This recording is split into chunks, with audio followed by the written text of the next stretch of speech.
So, Marc, before we get into all of this, I want to introduce you to the audience, and then let them know a little bit about your background, because you might come across as a nerdy scientist. Thank you.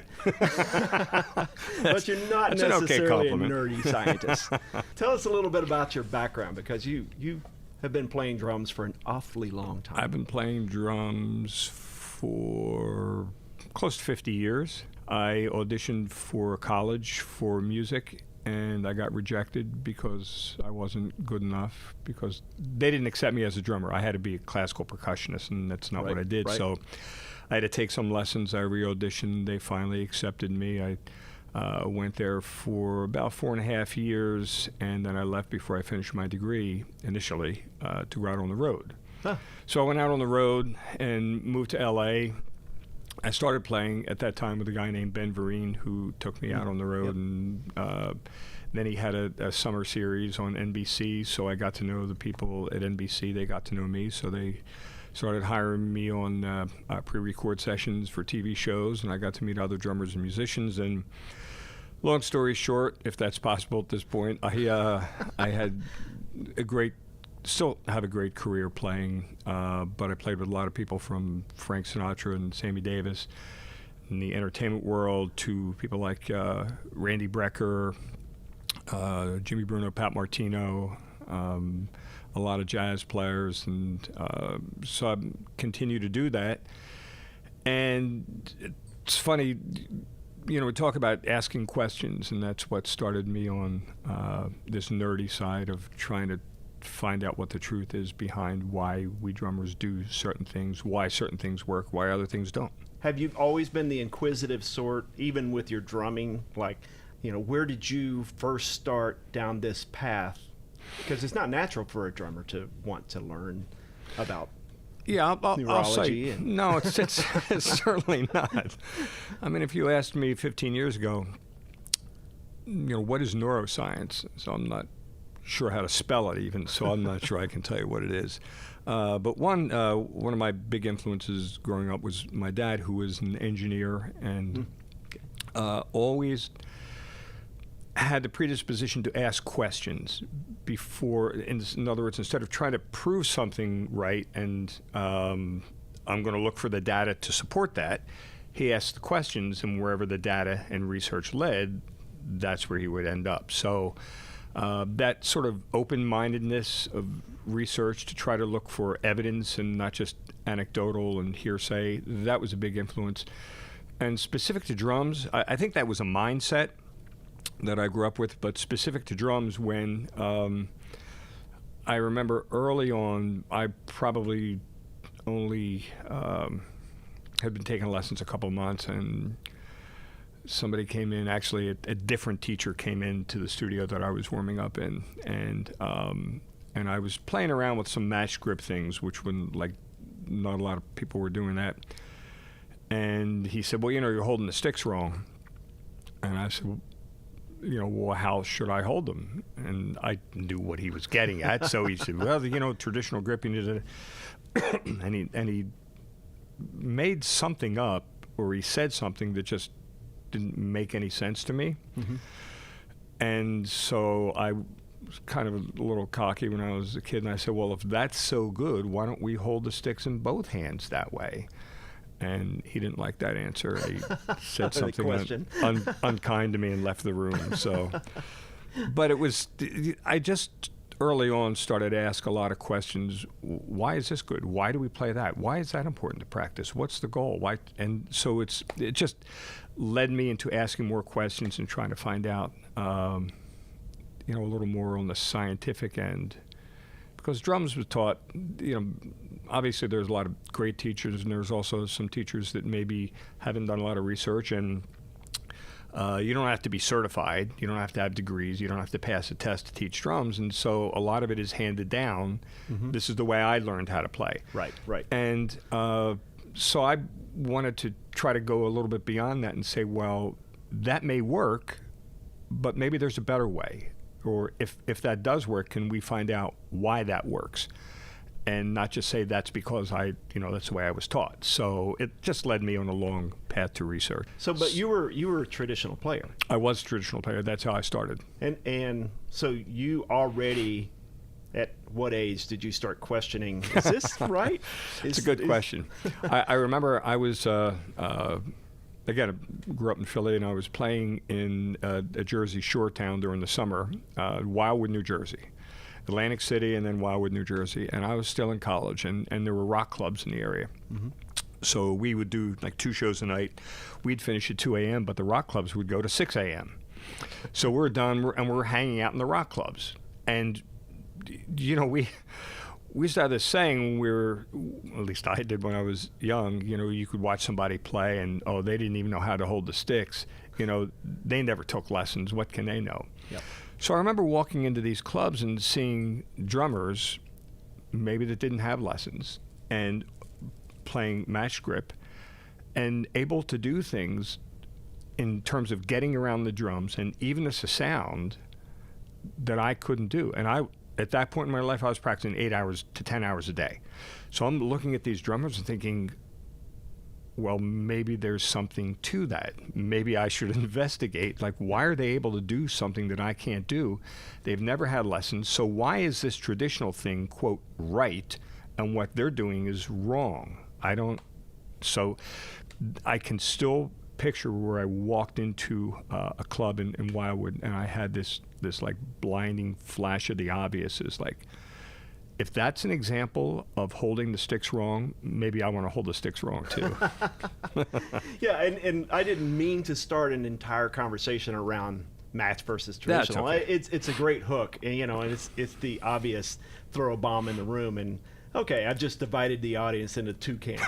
They either think you're crazy or they think you're completely right. But I think the right camp is probably smaller than the ones that think I'm crazy. But like the premise to the conversation is really that you question everything. That there is no, I heard from a guy, or my teacher said, right, or this is what works, period. Right. So talk a little bit about just the philosophy of inquisitiveness, mm-hmm, or curiosity and research and the desire to go out and find answers. I think that we talk about genetics and maybe a behavioral or environmental or an evolutionary predisposition towards being able to play music. And there's no set of genes for drums. I mean, it takes thousands of years to develop a gene to do something. Drum set, and jazz and rock and funk, and it's just not around that long. I've seen drummers that I think that there's no way that I don't have that gene, so therefore I can't do what they're doing. I can say that curiosity is part of an inborn character. It also is aided by the environment. Yep. And that curiosity is what, whether you talk about, Tony Williams or Dave Garibaldi or Dave Weckl, but when you talk about these drummers, you can say, well, is it talent? And I said, no, it's not talent, but there is a curiosity aspect that maybe they don't necessarily question the same things that I question neurologically. They question it musically. Yep. There's something that I wrote an article about, and I titled it "What If," and I tell my students that's the best teacher you'll ever have is what if. So you can take a stick and you can take a pattern, you can take a groove, and what if says, what if I reversed and played the left hand on? What if I did this? What if I try to do that in 7/4? What if? Being the nerd that I am, I also read an article that made me question, and the article, the drummer said, listen, everything that can be played has already been played. And I'm thinking, I'm hearing drummers at every level play things that I've never heard before. So naturally, I go back on the laptop and, there's 256 combinations of eighth notes in one measure. In other words, you can play an eighth note, you cannot play an eighth note. 256. Yep. In one measure. One measure. Yep. 16th notes, there's 62, 63,000. Just on or off, play or don't play, right? So now if you're thinking about, what about accent, non-accent? What about 4 levels of accent? What about 6 drums, 5 cymbals over just 2 measures? And I don't remember. You lost me. I got my head around the 8th notes and 16ths. But it's whatever number is, I actually have it written down, and it's an article I wrote. Uh-huh. And just to dispel this thing of everything that can be played or be played, if you had, and I should look up the article I wrote 10 years ago to say, if you had 300 drummers in a room playing for 16 hours a day with no breaks for any reason, it would take them 80 years and they still would only be able to have played 5% of the variations over 4 measures. Right. Let alone a whole song? Yeah. With 120 measures? And touch and feel. Exactly. Cymbal selection. Cymbal selection. What sticks you're playing with. Exactly. And what style of music. I mean, like, so when you talk about curiosity, to me, the great players, Steve Gadd, Vinny, these people, you listen to them, their level of curiosity is in the what if. What if I played it this way? What if I did this? What if I did that? That's what makes them unique. They're not necessarily faster. They're not necessarily anything other than more musical. And they got to that place where you hear Steve Gadd, you hear a recording of Steve Gadd, that's Steve Gadd. You hear Elvin Jones, that's Elvin Jones. Right. It's about, they got to that level of improvisation and finding their own voice through curiosity.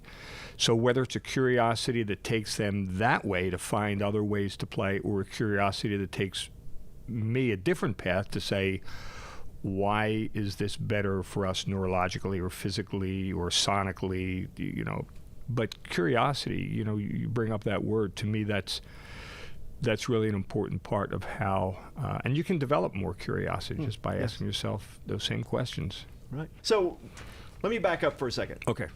What was your first aha moment when you were checking out something that tied playing and what you were trying to find the answer to, wow, this is more mental than it is physical? Or what was your first moment that you went, wow, I gotta spend some time doing this. This is the first article that I read in Modern Drummer magazine, which I love, and my friend Mike Dawson's one of the editors there, and big deal, so I don't know his exact title, but he's a great friend and a great guy. But I'm reading an article, and the drummer is talking about jazz time if you are, quote, right-handed, and that's a whole other 50 podcasts, so what that means and doesn't mean. If you're right-handed, why you should play jazz time with your right hand. And he said that's because that's where your fine motor skills are. And I still can tell you that it was on a right-hand page about halfway down on the last column, because it just stopped me. And I said, I don't know that that's true. Is that true? What is a fine motor skill? I mean, we hear that from time to time. Sure. What does that mean? And what do you mean right-handed or left-handed?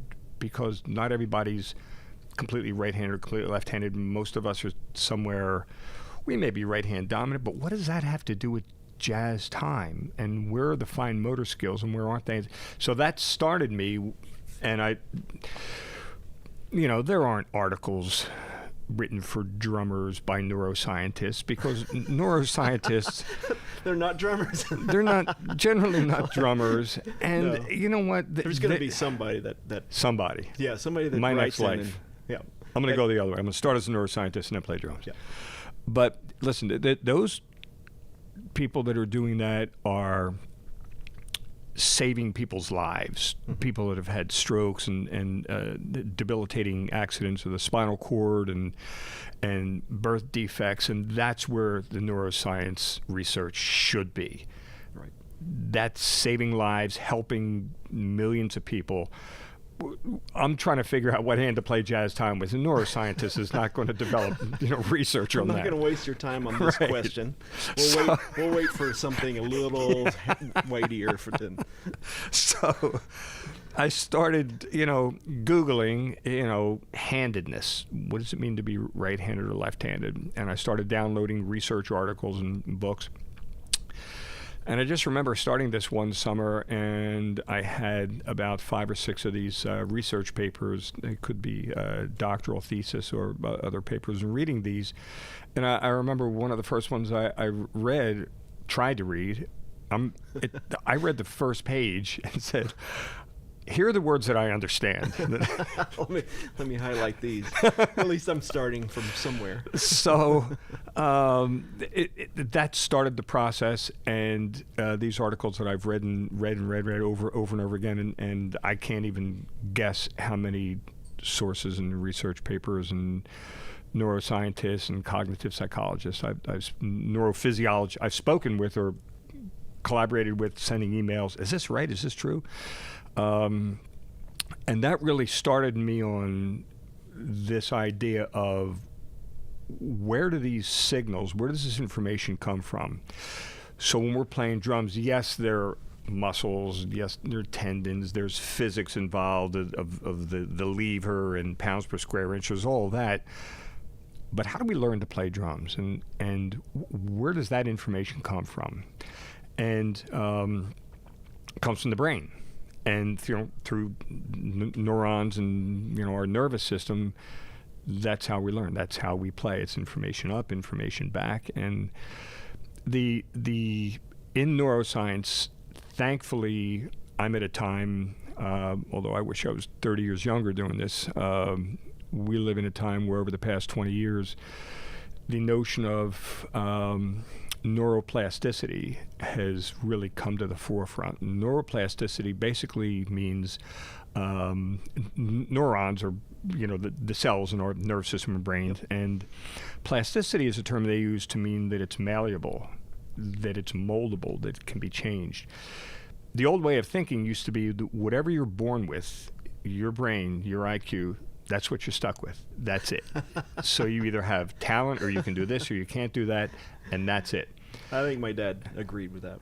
The nut doesn't fall too far from the tree. Well, I got that a lot when I was growing up. There is the whole environmental issue too, but the idea now is the brain can be changed, and it is changed because with fMRIs, functional magnetic resonance imaging, you can look at the hand, the part of the brain that controls the left hand and fingers, for example, in string players. Yep. String players in an orchestra, statistics will tell you that 85% or so are, quote, right-handed, which means that's either their dominant hand or hand of preference that they like to use. But if you look at what they do, and you look at what they're doing with the bow hand, not that it's not difficult to control that bow and the fine adjustments, but you look at what they're doing with their, quote, non-dominant or weak hand, and it's a small little fingerboard, and they're able to make all those motions with their fingers. Right. How come the world's best violinists all play, quote, right-handed on the bow, and their weak hand doing what I would consider much more fine motor skill than playing ding-ding-a-ding, ding-a-ding in the right hand? Sure. So I'm looking at that and thinking, okay, do drummers not pay attention to that? Because apparently they're able to, whatever hand they may have as dominant or preferred, they're able to overcome that. That's brain plasticity. Right. That's saying that, and now when you look at the fMRIs of those string players, you will see a far more developed, it's actually the right side of the brain that controls the left side of your body, far more developed finger dexterity in their brain as a result of playing. So there is, within the brain, mm-hmm. your neurons are and the connectors that control your body are hardwired. They're wired. I shouldn't say hardwired, okay, because you can rewire. You can rewire, yes. And that's probably the most interesting aspect or concept to start off a conversation with, because if you believe that, or science believed that the brain was what it is and what you were born with is what you got, then you also have to believe that you are either talented or not talented. Right. You're either going to become, you just have to find your path in life, and, whatever it is that is going to take you to the next level is already decided for you. Right. Or it's the open-ended question of, hey, I'm a mediocre drummer right now. Could I become a good drummer, or I just don't have the talent? I shouldn't waste my time because I'm not really that talented. I'm of the firm belief that we're not limited. I'm not talking about if you're 5'8", maybe you won't be able to be a pro in the NBA. Okay, that's different. In terms of playing drums, we really don't have limitations. Most of our limitations are self-imposed, and sometimes we don't know we're imposing these on ourselves, which is why how to practice is so important. It's not what you practice. You can practice 10 hours a day and really not get any better. It's not time in, it's how you practice and what you practice. No, you're not limited. I firmly believe I can take someone, and it's not me. This is not, I'm a good teacher. This is just employing the methods of interleaved learning, deliberate practice, and there's a bunch of other neurological terms I don't want to use, but they're employing these things, which is how our brain works, to learn how to play chess, how to play tennis, how to play baseball, how to play drums, guitar, all of these things, and employing these learning methods now through the understanding of brain plasticity. You can employ, anybody can improve to become a great drummer. Anybody, as long as you do not have, and by great drummer, I'm talking about a world-class drummer, as long as you don't have a neurological impediment that will limit you in some way. But I am working with a couple of students who are somewhere on the spectrum. Student I watched a video a couple weeks ago who had cerebral palsy. Really? I didn't know that until after I heard him play, and it's like, that's not even possible. But because of the way the brain rewires. Now, when you say rewiring, it can rewire things. It doesn't rewire a bad habit. In other words, if I learn to do something after years of doing it a certain way, right, you can't unlearn that. And over top those neurons now, there are different neural pathways. You just develop. So once those pathways are established, they're there. They're there. You'll lose them. You can go around them.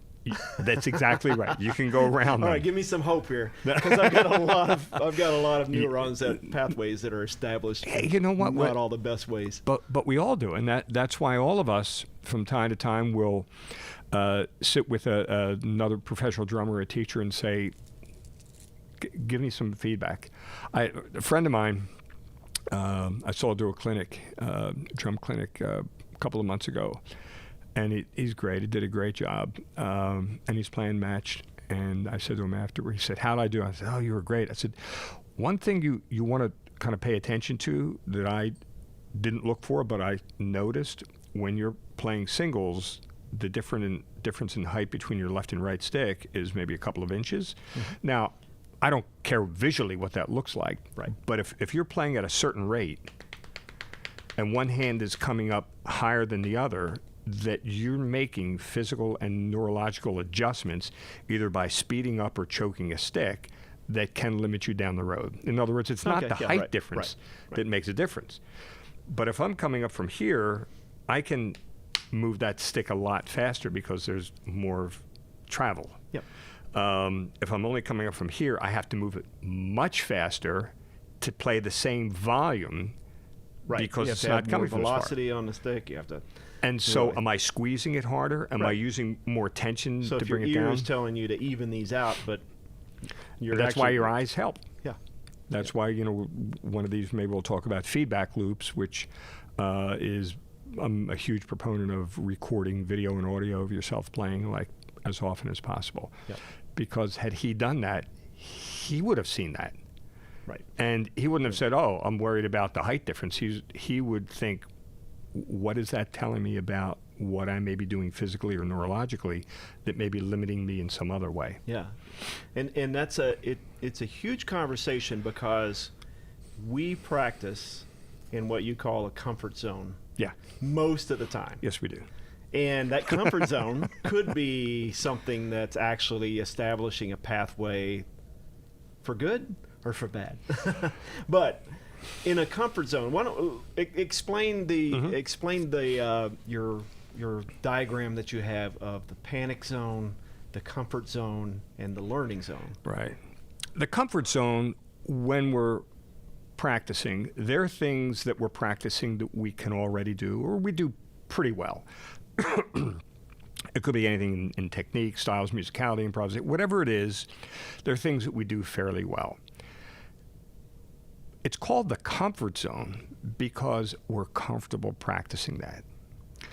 And we can watch TV while we're doing that.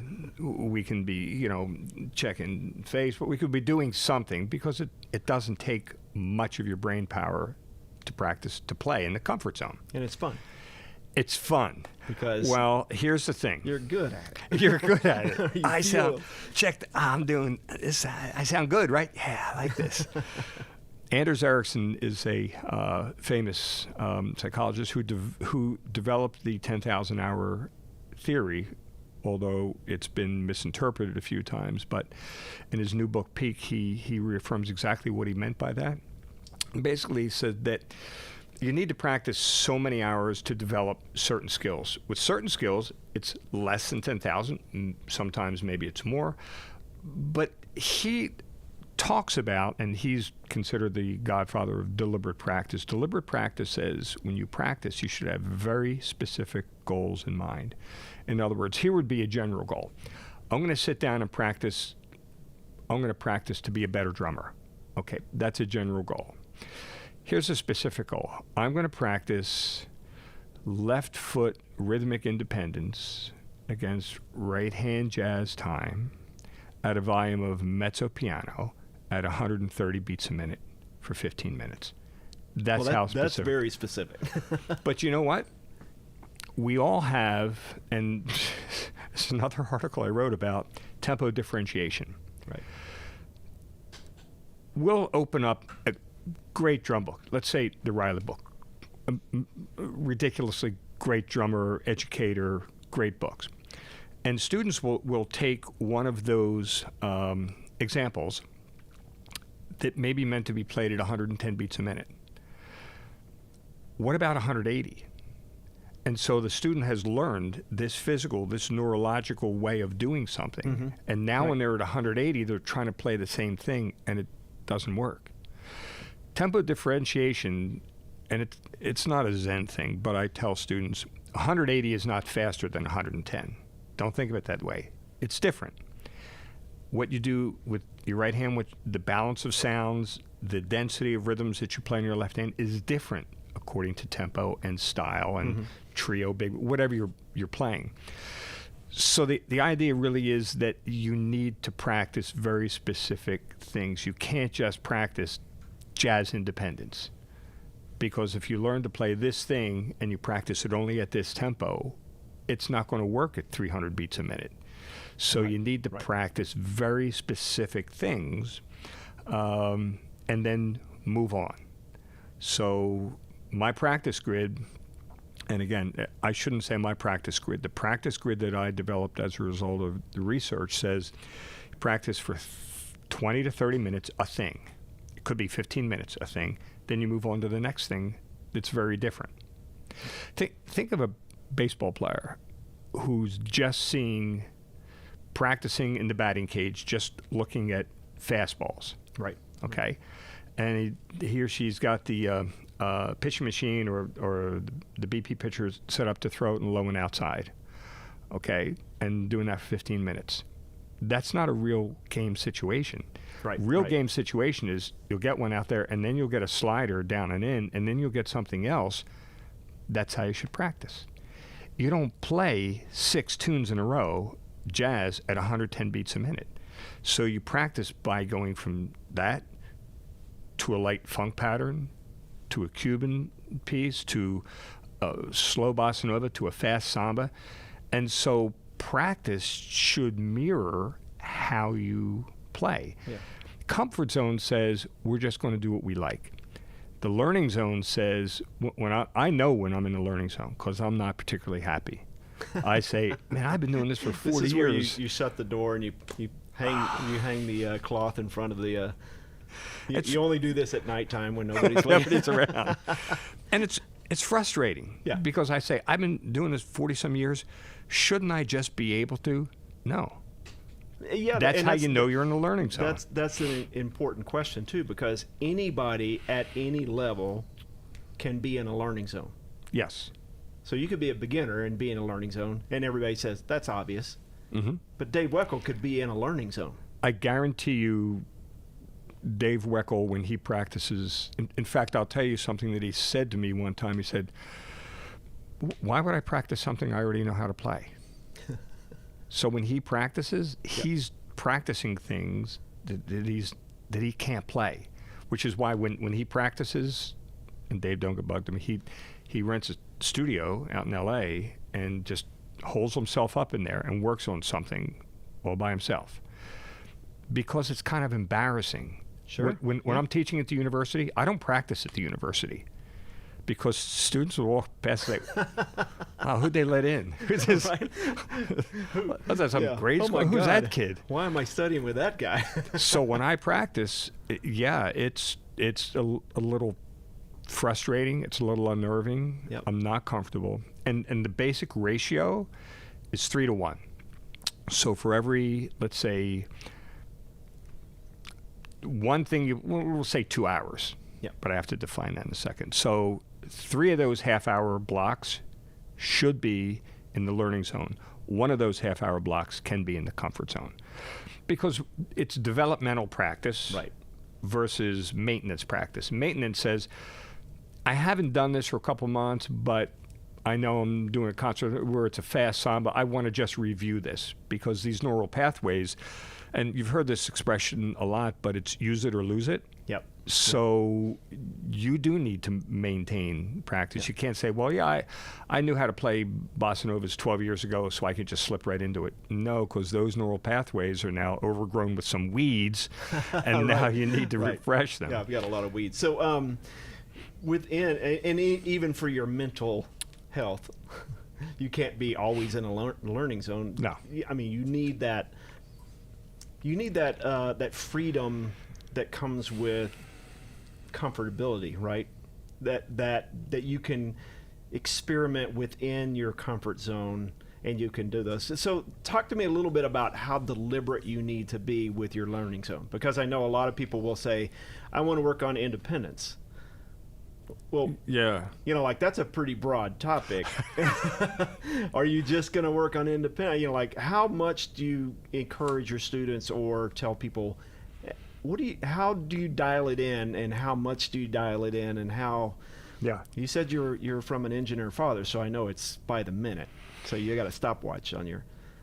Yeah, if I'm in 20-minute segments, that 20 minutes is done. It's like nope, you're done. Really? Move on. Really? So there's not a goal in mind. I'm going to accomplish this, and I'm going to keep going until I accomplish this. That's similar to cramming. Yeah. And what happens? Why would you not do that? Because you don't have the ability to focus and pay attention. It's the same reason a weightlifter, and some people say the brain is a muscle. It's not really a muscle. It develops in similar ways by use. Yep. But you say weightlifters, the typical thing, 3 sets, 12 reps, whatever it is. Why don't you do 6 sets? Because that's not the way you develop. Yep. You can only focus, in talking about deliberate practice, 60 to 90 minutes at a time. So if I'm practicing for an hour, I get up and walk away. I go get something to eat, and I don't come back in 5 minutes. Maybe I come back 2 hours later. Oh, okay. So you can't really focus the way you need to focus to learn. Somebody said to me one time, well, yeah, I'm practicing, my jazz independence, while I'm watching TV. It's like, you may have the illusion that because you're doing something and it's kind of working for you then, that you're mastering that and you're going to recall that. You won't.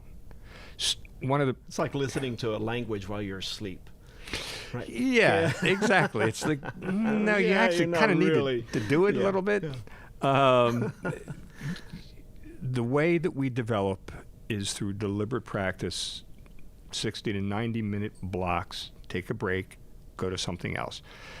There is another theory that I'm working on now, because it is frustrating to just practice. So I'm working on another theory called deliberate play, which is, okay, so I just did an hour and a half of left foot clave against, right foot tumbao, or the one thing I'm practicing now is 16th notes between left hand on the hi-hat and left foot on the hi-hat, opening, closing, 16th notes, and playing independence here as a solo technique. Oh, okay. And that's not fun.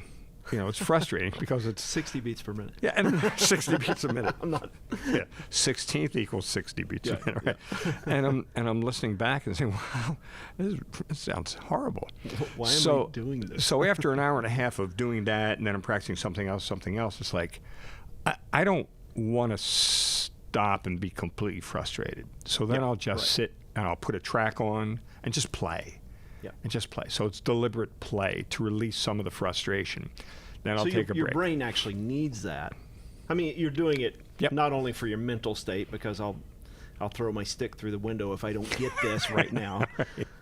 Right. We put that on ourselves, right? Yeah. Because every time that we set a goal, sometimes we haven't chunked out the goal to where it's obtainable. I mean, we set a goal of being Tony Williams, and we haven't really, what are the steps that it's going to take to play like Tony Williams? Right. So within your deliberate practice, so let's give listeners one. Just try this this week. Give me one thing to try this week. What would you say? The thing to me, and I know we were talking about this before, that separates great drummers from good drummers is feel and musicality, and those things go hand in hand. So if I were some people may say, well, listen, you got to work on your single strokes, you got to work. I don't really care about that. I mean, as a priority, feel and musicality. So Tony Williams, and don't write hate mail, but Tony Williams didn't end up sounding and playing like he did because he played triple patafla-flas at 300 beats a minute. It's because he played music, and he focused on music, and he practiced with musicians. Now, we can't always just have musicians in our practice room, but we can have play-along tracks. We can put recordings on and play along, because then you're hearing form, you're learning form, you're trying to match your cymbal pattern to a real thing, not a metronome, but the sound of a bass, upright bass or electric bass, whatever it is. So I would say if there were one thing that I would always focus on, it's feel in any style. And I absolutely firmly believe that feel can be taught. It's not genetic. This whole thing about it's in the genes. It's not. If you looked at the neurons, you looked at it, you took a blood sample and said, there's the Afro-Cuban feel right there, and no cells. It's very small in my West Texas DNA. I'm not sure. Polka music, I can wrap my head around. Polka what's the funny thing? You mentioned polka music, and every style is its own language.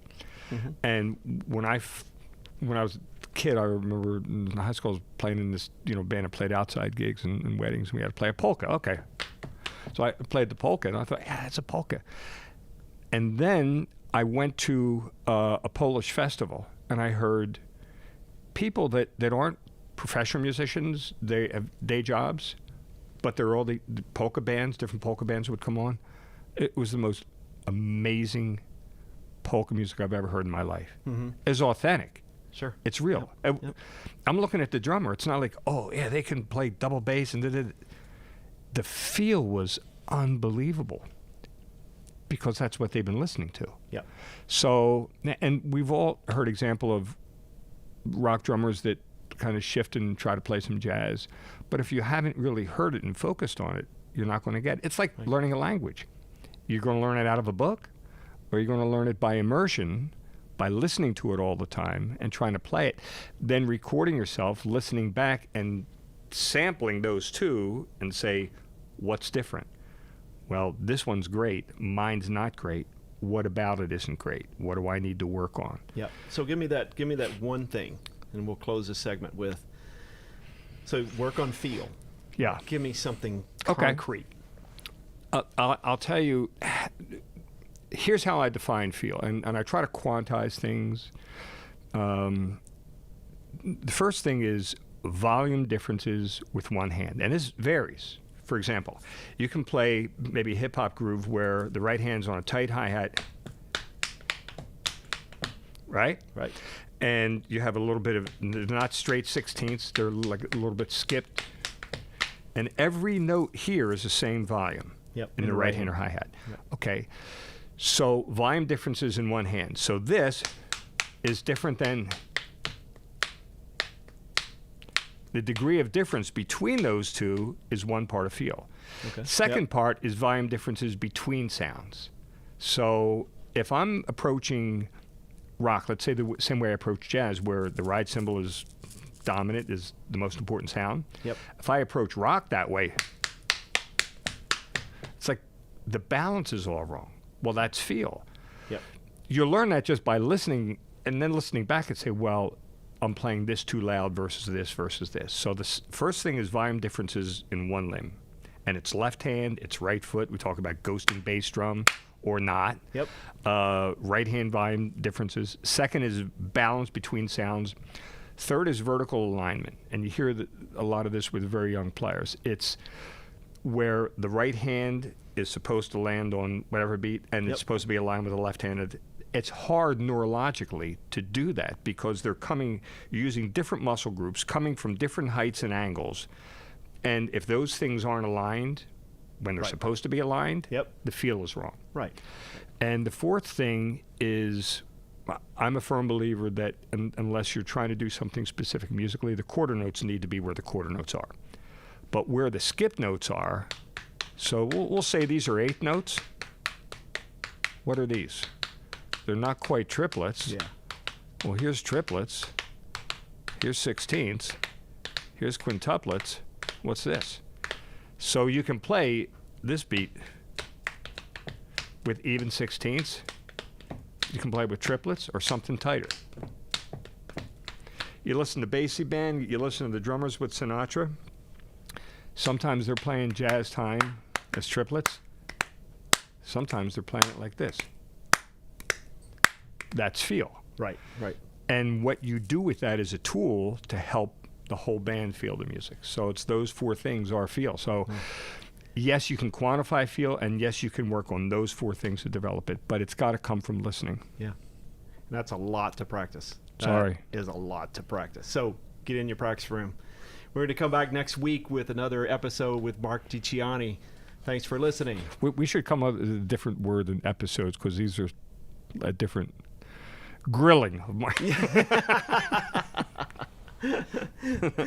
Inside the mind of Marc Dicciani. Inside the mind. That's good, though.